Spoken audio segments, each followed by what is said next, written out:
Yo tout le monde, c'est Kiko, j'espère que vous allez bien, tout comme ça, super. J'espère que vous passez une excellente journée. Alors aujourd'hui, nouvelle vidéo sur l'Aquam Racifal.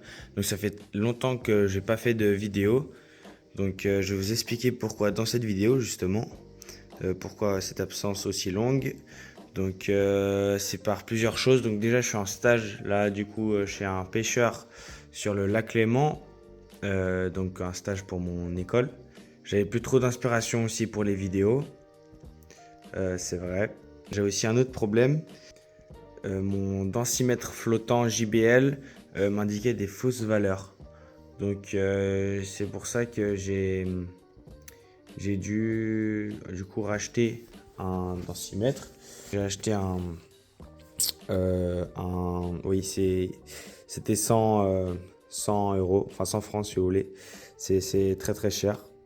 Mais on m'a dit que c'est très très précis, donc voilà, j'ai pas voulu. C'est vraiment le truc que je rigole pas avec, c'est la densité de l'eau. Donc c'est un réfractomètre, voilà, que j'ai acheté du coup au scalaire. Donc voilà, le prix, ma foi, il pique. C'est passé dans les économies. Mais du coup, j'ai décidé d'acheter ça. Donc là, il est tout neuf, je l'ai utilisé. Tester la densité du bac. C'était trop haut. J'ai été faire des tests au scalaire il y a 2 semaines, j'étais beaucoup trop haut. Ma densité était beaucoup trop haute, alors que mon densimètre JBL me disait que ma densité était beaucoup trop basse. J'avais rajouté du sel, ce qui a encore fait monter la densité. Et j'étais à 39 ppt. Ouais, 39 ppt ou 40 ou 30, autour de 40, voilà.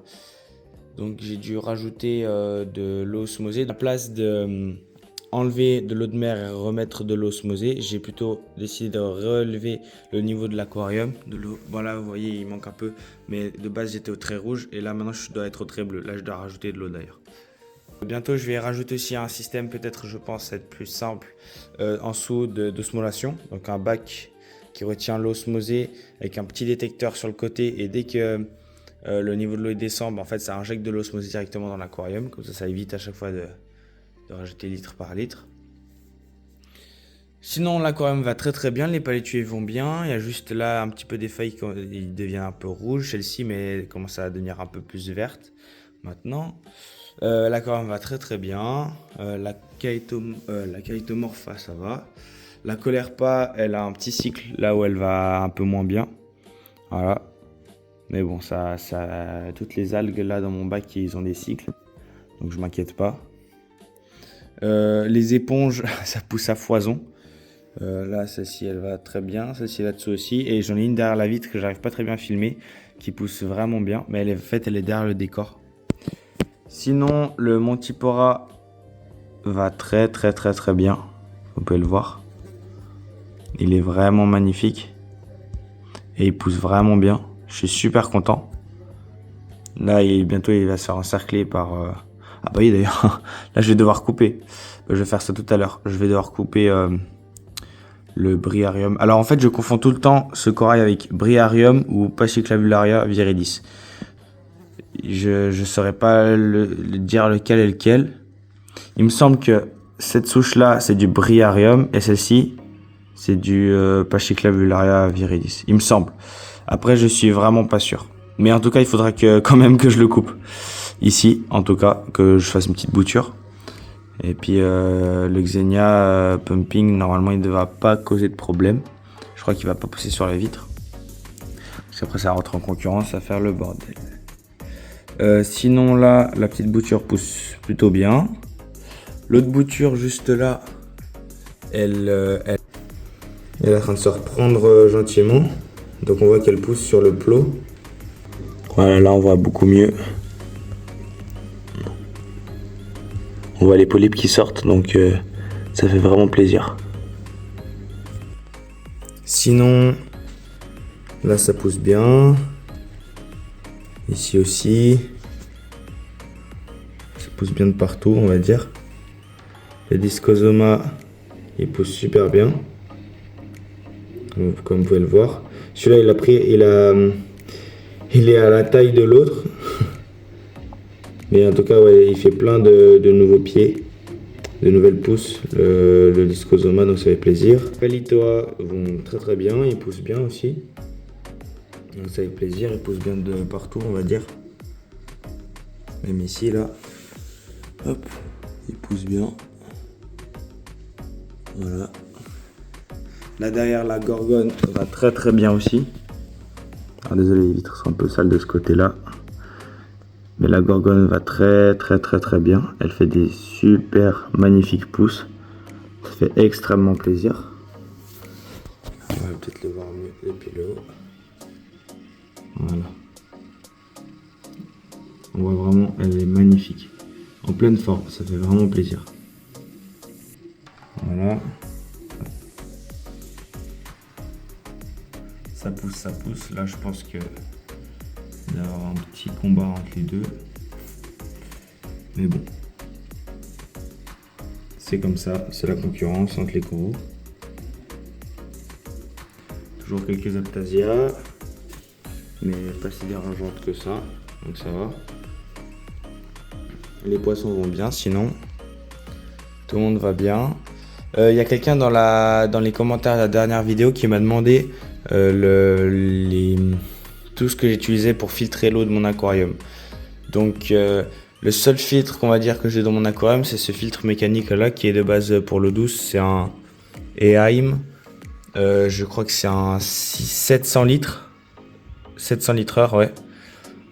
Ou 650, je me rappelle plus. Il a 2, 3, 4 étages. Donc un premier étage tout en bas ici avec de la mousse. Deuxième étage avec des billes en céramique. Troisième étage billes en céramique. Quatrième étage perlon plus micro-bague. Voilà. Et après ça repart. Et le perlon je lave, on va dire. Bon, certains vont crier une fois par mois. Voilà. Donc oui, sûrement qu'il doit y avoir plein de choses qui se stockent là-dedans qui sont pas top top. D'ailleurs, c'est pour ça, bon, j'ai de la cyano toujours ici, comme vous le savez. C'est les endroits moins brassés qui ont de la cyano. D'ailleurs, je dois aspirer après. Mais du coup, voilà, c'est juste pour vous dire que mon bac n'est pas parfait. Là, je vous montre. Pourquoi? Regardez. Voilà, je fais un gros plan dessus. Voilà, vous voyez, il n'est pas parfait du tout, mon aquarium. Mais il est bien quand même. Mais du coup, oui, c'est un filtre à 4 étages, donc comme je vous ai expliqué. Et l'eau après repart dans le circuit. Les billes en céramique, donc des fois il y a des sédiments qui se coincent dedans, mais je fais ça peut-être une fois tous les 2 mois. Parce que pour pas trop déranger les bactéries et la micro et macrofaune qui se cachent dedans. Donc quand je le fais, je rince à l'eau de mer. En fait, je fais un rinçage à l'eau de mer pour tuer rien du tout et pour ne rien perdre. Juste pour enlever les sédiments. Et même chose pour le perlon. Et après, tout le reste, les sédiments et tout ça qui est ressorti, je les mets dans l'aquarium avec les crabes en bas d'air. Ils vont très bien. Ils vont très très bien les crabes. Donc voilà, je le mets à l'aquarium en bas et après en fait ça fait des sédiments du coup et les crabes, j'ai l'impression qu'ils se nourrissent aussi de ces sédiments et surtout ils se cachent dedans. Il faut plein de terriers et tout dedans donc c'est top.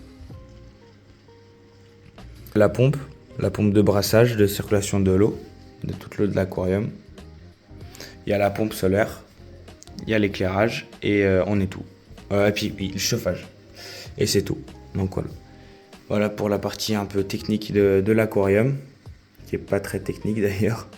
Mais sinon le reste en fait je compte tout sur les algues, la microfaune, la macrofaune, les éponges, les coraux. Voilà. Sur l'équilibre de l'aquarium en fait je tiens surtout sur ça.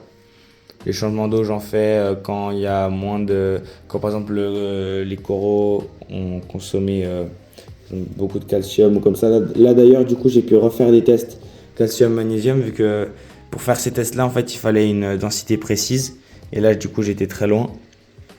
J'ai fait les tests et je suis dans les normes, je suis un peu au-dessus, comme je vous avais dit j'avais fait des ajouts, mais du coup c'est bon, je suis dans les normes, donc en tout cas calcium, magnésium, KH, c'est bon. Après tout ce qui est nitrate et phosphate, nitrate mon test est périmé et phosphate il faut que j'en achète un. Voilà. Donc oui, je vais le faire, surtout que c'est super important pour savoir un peu. Donc en tout cas, les données cash, magnésium et calcium, je les donner. Le reste, bah, du coup, je l'ai pas. Je vous donne déjà ça. Donc j'ai un cash de 7, magnésium 1600 et calcium 570 ou 570 pour les Français. Donc voilà, et du coup une densité maintenant de 35 ppt. J'ai réussi à la faire descendre, je suis super content. Donc ça c'était pour samedi 5 novembre. Donc voilà, ça a dû pas trop bouger. Mes paramètres sont stables, donc ça fait plaisir. Le cash est un petit peu bas, j'aimerais bien le tenir autour de 8, mais 7 ça va aussi. On va dire il faut pas descendre plus. Mais 8 c'est le top du top. 7 c'est un petit peu bas quand même. Mais voilà. En tout cas, sinon le reste va bien. Donc je vous ai dit, les poissons vont bien. Les poissons clowns, les chromis. Tout le monde va bien. Je vois un peu plus les Bernard l'ermite qu'avant. Et voilà, le bac se porte à merveille. Les palétuviers poussent un peu de travers, je ne sais pas pourquoi. Mais bon, c'est comme ça. Donc voilà, donc j'espère que cette vidéo vous aura plu. Si c'est le cas, n'hésitez pas à lâcher un gros pouce bleu et à vous abonner à cette chaîne. C'était Gecko00.do. Allez, ciao.